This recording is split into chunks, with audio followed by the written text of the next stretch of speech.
नमस्कार बच्चों, उम्मीद है आप सभी बहुत अच्छे से होंगे। बच्चों, आज की जो कविता है वो है एक फूल की चाह, क्लास 9 से है। और जो बच्चे सीबीएसई बोर्ड का एग्जाम दे रहे होंगे, सीबीएसई बोर्ड में होंगे, उन बच्चों के लिए है और फर्स्ट टेक्स्ट बुक से है ये। तो चलिए स्टार्ट करते हैं कविता को। आगे क्या लिखा है बच्चों, देखो। देख रहा था जो सुस्थिर हो, नहीं बैठती थी क्षणभर। उसके पिता देखते थे कि बच्ची मेरी जब ठीक थी तो एक क्षण के लिए भी कहीं पर बैठती नहीं थी। हाय, वही चुपचाप पड़ी थी। और वही बच्ची अभी क्या थी, जो एक क्षण चुपचाप नहीं पड़ती थी, अभी क्या कर रही है, वो चुपचाप पड़ी थी। अटल शांति सी धारी, अटल मतलब जो कभी न जो कभी न टाला जा सके, जो कभी ना खत्म हो, ऐसी शांति उसने धारण कर ली है। किसने बच्चों? सुखिया ने। सुनना वही चाहता था मैं। बच्चे, माता पिता कितना भी डांटे बच्चों को चिल्लाने के लिए, लेकिन घर में बच्चों का शोर अच्छा लगता है। जब बच्चे बीमार पड़ जाते हैं तो माता पिता चाहते हैं कि बच्चा फिर से वैसे ही चहकते हुए रहे और वैसे ही चिल्लाते रहे। सुनना वही चाहता था मैं, उसे स्वयं ही उकसा कर। बच्चे को क्या कर रहे हैं? उकसा रहे। पिता उसके क्या कर रहा है? सुखिया को उकसा रहा है कि मुझको फिर से वैसी ही आवाज सुना दो जैसे तुम पहले चिल्लाती थी।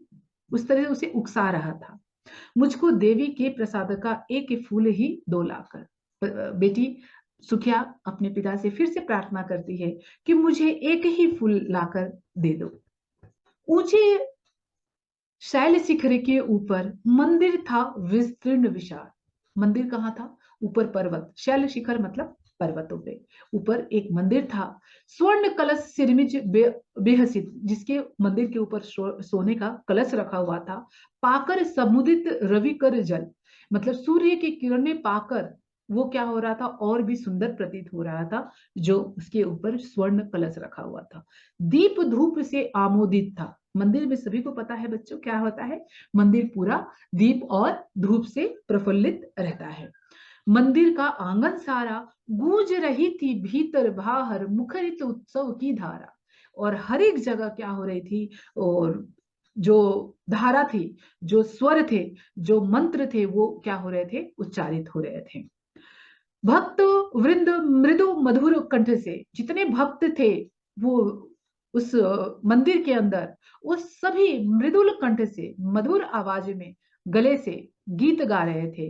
गाते थे सब भक्ति मद मधुमय, मतलब सब मद होश होकर, जिसे बोलते हैं ना, भजन भी गाते हैं तो सब उसी में लीन हो जाते हैं। तो क्या बोल क्या थे? पतित तारिणी पाप हारिणी। ठीक है, ये उस आरती के बोल थे कि पतित तारिणी पाप हारिणी, माता तेरी जय जय जय, पतित तारिणी तेरी जय जय। ये सारे क्या कर रहे थे यहाँ पर? दुखियों के दुख को तारने वाली, हरने वाली माता तेरी जय हो, इस तरीके से ये क्या कर रहे थे? आरती के गीत गा रहे थे। मेरे मुख से भी निकला, किसके? सुखिया के पिता के भी मुख से निकला। बिना बढ़े ही मैं आगे को जाने किस बल से ढिकला। न जाने अंदर से कौन सी शक्ति हमें पुकार रही थी, और मैं बिना बल के, बिना चाहते हुए भी मैं क्या हुआ? माता के दरबार के आगे अपने आप ही बढ़ता चला गया। मेरे दीप फूल लेकर वे अम्बा को अर्पित करके दिया पुजारी ने प्रसाद। जब मैंने जो दीप और फूल लेकर गया था वो मैंने पुजारी को दिया, पुजारी ने उससे पूजा किया। ठीक है, उसके बाद उसने, पुजारी ने मेरी थाल वापस की, प्रसाद वापस दिया। दिया पुजारी ने प्रसाद जब, आगे को अंजलि भर के भूल गया उसका लेना झट। परम लाभ सा पाकर में, मुझे लगा कि क्या मिल गया। अंजलि भर मतलब पूरे हाथ भर करके मैंने उस प्रसाद को लिया, उस फूल को लिया, और मुझे लगा कि मुझे क्या नहीं मिल गया, मुझे क्या मिल गया इस अमृत को, इस फूल को पाकर। क्यों? क्यों बच्चों ऐसा लगा? क्योंकि ये उनकी, उसकी बेटी की इच्छा थी, जो मरण शैया पर लेटी हुई थी बच्ची, उसकी इच्छा थी कि माता के चरणों का एक फूल ला दो। सोचा बेटी को मां क्या ये पुण्य पुष्प दे, क्या करूंगा? जाकर दूंगा। सिंह पौर तक, क्या बोला गया? सिंह पौर तक भी आंगन से, मतलब मेरा जो पैर था वो आंगन तक भी नहीं पड़ने पाया, नहीं पहुंचने में पाया। सहसा ये सुन पड़ा कि कैसे यह अछूत भीतर आया। तुरंत अचानक ही, सहसा मतलब अचानक ही ये सुनने को आया कि ये अछूत, मंदिर के में उपस्थित सभी लोगों ने आरती कर ली थी। अब उनका ध्यान इस अछूत के ऊपर पड़ा और सबका ध्यान चौकन्ना हो गया और सब क्या कह रहे थे कि ये अछूत मंदिर के भीतर कैसे आया? पकड़ो, देखो, भाग न जावे। सभी लोगों ने क्या कहा? पकड़ लो इसे, देखो ये भाग न जावे। बिना धूर्त यह है कैसा, कैसा ये धूर्त है कि यह अछूत होकर मंदिर के द्वार में आ गया और हम सभी को अपवित्र कर दिया और मंदिर के अंदर आ गया। साफ स्वच्छ परिधान किए है भले मानुष्य के जैसा, और परिधान मतलब होता है वस्त्र, मतलब साफ स्वच्छ वस्त्र भले मानुष जैसा पहनकर ये क्या कर दिया है? मंदिर के अंदर आ गया है। पापी ने मंदिर में घुसकर, अब लोगों ने क्या कहा? उसे पापी कह दिया। मंदिर में आया, छूत होकर मंदिर में आया, इसके कारण लोगों ने उसे क्या कह दिया? पापी कहा।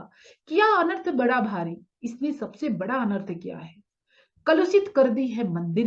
ये इसने क्या किया? सारी मंदिर को कलुषित कर दिया है, अछूत क्या कर दिया? कलुषित कर दिया, कलंकित कर दिया।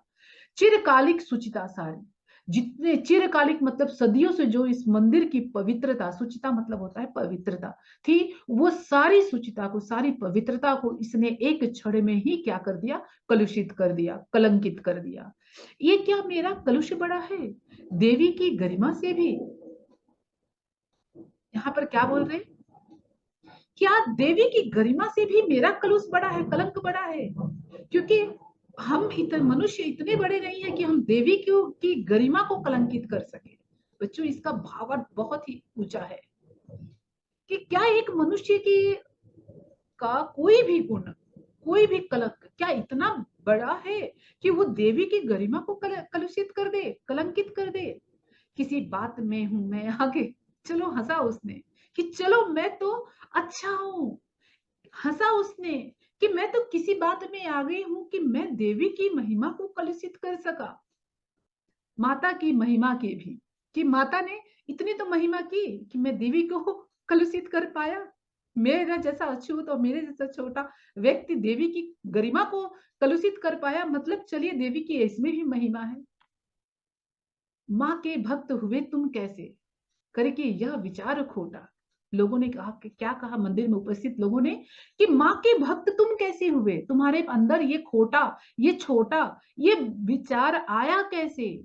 माँ के सम्मुख ही माँ की तुम, माँ के सम्मुख मतलब माँ के सामने मंदिर में खड़े होकर तुम। कुछ ना सुना, भक्तों ने झट से मुझे घेर कर पकड़ लिया, मार मार कर मुक्के घुसे, धस धम से नीचे गिरा दिया। भक्तों ने, बोलते न भीड़ का कोई रूप नहीं होता, किसी के अंदर कुछ सोचने और समझने की कोई शक्ति नहीं होती। वो भीड़ ने कुछ नहीं सुना उसका और उसे क्या कर दिया? मार के नीचे जमीन पर गिरा दिया। मेरे हाथों से प्रसाद भी बिखर गया सारा, सबका सब, जितना प्रसाद था मेरे हाथ में सारा का सारा क्या हो गया? नीचे बिखर गया। हाय अभागी बेटी तुझ तक, मतलब पिता अपने आप को कोस रहा है कि मतलब मेरी बेटी कितनी अभागी है, कि मैं कितना अभागा हूं कि मैं तेरी एक इच्छा भी पूरी नहीं कर पाया। कैसे पहुंचा सके यह अब कि मैं तुम्हारे पास ये फूल को कैसे पहुंचा सकूं? न्यायालय मतलब जुडिशरी लेके गए, न्यायालय लेकर गए मुझे वो। 7 दिवस तक का दंड विधान, एक मंदिर में घुसने का। बच्चों सोचो कि उस समय छुआछूत किस दौर पे था कि एक मंदिर में घुसने से, फूल चढ़ाने से, फूल प्रसाद लेने से उसे 7 दिन 7 दिवस का दंड भोगने के लिए कारावास में डाल दिया गया। देवी का यह हुआ महान अपमान। और अपमान क्या था उसका? उसकी गलती क्या थी कि उसके हाथों से देवी का अपमान हुआ है, इसके लिए उसे 7 दिवस तक जेल में डाल दिया गया। मैंने स्वीकृत किया दंड हुआ। क्या कर सकता था वो? उसके हाथ में कुछ नहीं था, उसने उस दंड को स्वीकार कर लिया और शीश झुकाकर चुप ही रहा। उस असीम अभियोग दोष का क्या उत्तर देता, क्या कहा? उस असीम क्या दोष था, क्या अपराध था, वो खुद नहीं समझ पा रहा था इस बात को, इसलिए बोला कि क्या मैं उत्तर देता? मैंने चुपचाप उसी दंड को स्वीकार कर लिया। 7 रोज ही रहा जेल में, या कि वहां सदियां बीती। क्यों बच्चों ऐसा फील हो रहा था पिता को? क्योंकि उसकी पुत्री बीमार से पीड़ित होकर बिस्तर पर पड़ी थी, इसलिए उसे ऐसा महसूस हो रहा था क्या महसूस हो रहा था कि 7 रोज उसको लग रहा था कि जेल में कि वो कितने सदियां बीती। बोले कि सुख का समय कब आता है जाता है पता नहीं चलता, लेकिन दुख की रात्रि जो होती है वो बहुत ही लंबी लगती है। तो वो पिता के लिए भी 7 दिन का समय सदियों के समान बीता। अविश्रांत वर्षा करके आंखें तनिक नहीं रीती। रीति मतलब होता है खाली रहना।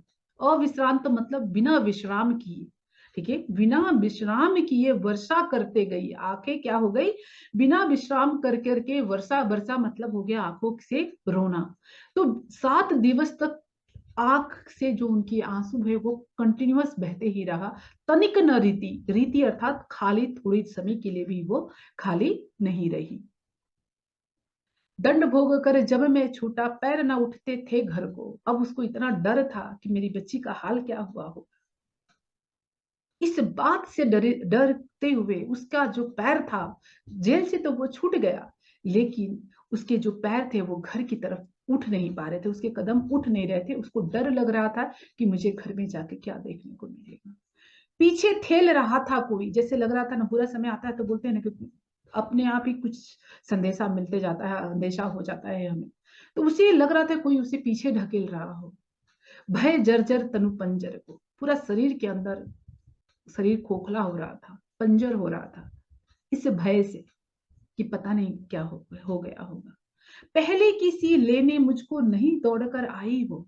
जब पिता अपने घर की तरफ बढ़ रहा था तो बेटी क्या करती, हमेशा बढ़कर उसके सामने आती थी लेने के लिए। तो उनको डर हो गया कि अभी तक बेटी आई नहीं, क्यों नहीं आई।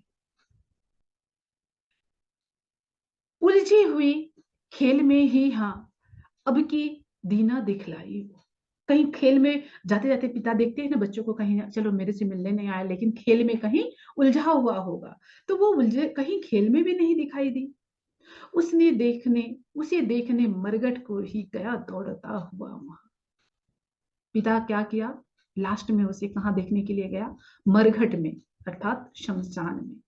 मेरे परिचित बंधु प्रथम ही फूंक चुके थे उसे, जहां कि उसके बंधु और मित्र जो लोग थे उसे वहीं पर पहले ही जला चुके थे। फिर वो वहीं सीधा गया। बुझी पड़ी थी चिता वहां पर, छाती ददक उठी मेरी। क्या हो गया, पिता का हृदय भर आया और उनकी छाती धधक उठी। क्यों, क्यों मांगा था, क्या मांगा था उसने। केवल उसकी चाह क्या थी, एक फूल की, जो कि केवल अछूत होने के कारण मैंने उसकी आखिरी इच्छा को भी पूरा नहीं कर सका।